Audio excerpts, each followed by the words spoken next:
Today, the date I am reading the script, a horrible, terrible, beseeching casualty has occurred, a situation comparable to the burning of the Library of Alexandria, the House of Wisdom's destruction in Baghdad in 1258. Horrible, horrible losses of history, abandoned to the passage of time. Rovio has announced that Angry Birds Classic will be removed from the Google Play and iOS app stores on February 23rd. The game that influenced an entire generation of players and video games as a whole, Angry Bird is one of the few mobile games I think had far more influence to gaming as a whole than a majority of actual console titles. It monopolized and established the mobile game market into the titan that it is, and while it's fair to say the mobile game market is a bit of a joke to most consumers, stuff you really only play on the toilet or in between classes because there's nothing else to do, there are plenty of absolutely fantastic titles still being released today that I believe people should play and deserve the attention console titles do. Nitrome is a fantastic arcade-style developer with a lot of charm in their titles, with games like Leap Day, Tower Fortress, Sprint RPG, Colorblind, and plenty of other titles. There's games like Monument Valley, Alto's Odyssey, Cut the Rope, Puzzles and Dragons, Doodle Jump, Fruit Ninja, games built from the ground up for the mobile landscape that use the platform in a way that could only be done with it.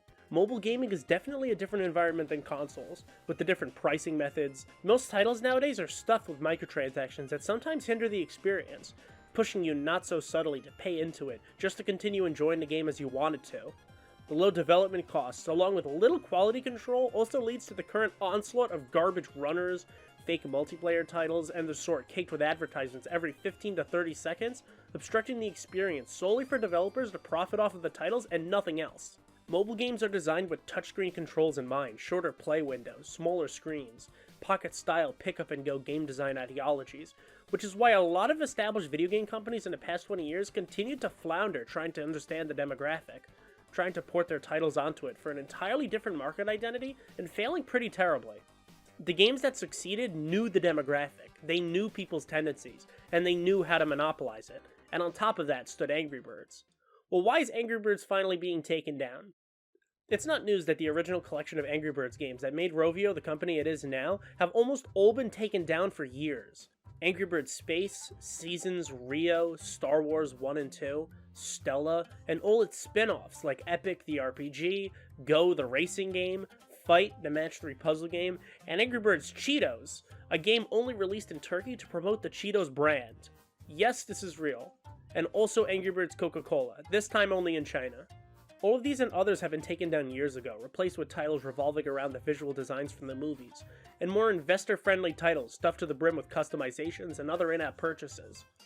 The new mechanics revolve around purchasable currencies, egging you to pay in to progress at a more comfortable rate. It's disturbingly predatory, as much as it's not abnormal for the industry. It's not new to mobile games. As a matter of fact, it's not new in general, with even modern games poking and prodding the users to buy their microtransactions for season passes, battle passes, new items and cosmetics, constantly pushing them into your face at any opportunity they can. And unfortunately, Rovio's intentions seem to be just that. Their reasoning to remove Angry Birds Classic is entirely because people keep playing it instead of their new products. And you know what? On a small note, I think I can understand it from their perspective. At the bottom line, Rovio is still a company, and their new products need to succeed for them to continue to be that company. However, you know what this also translates to? People are playing your old games because they like them more than your newer microtransaction stuffed releases. That should be saying something. It's upsetting personally because it's another part of the medium's history unavailable for the public to play. I mentioned this back in my original video game collecting video, which you can watch up here by the way, but the only official way to play this game now is in the Angry Birds Trilogy collection on consoles and handheld platforms, which is tolerable, but it just ain't it. It definitely seems stupid to be so worked up about Angry Birds. I mean, it really is just a stupid mobile game, but it sucks that a game that defined a generation is, on paper, just gone. I think my channel has made it clear countless times, but I really hate choices by companies that go against the preservation of entertainment media, because it's media that people deserve to experience. Well, what can you do now?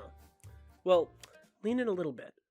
Just a little. I have an awesome secret no one else can know. You can just download the APK online.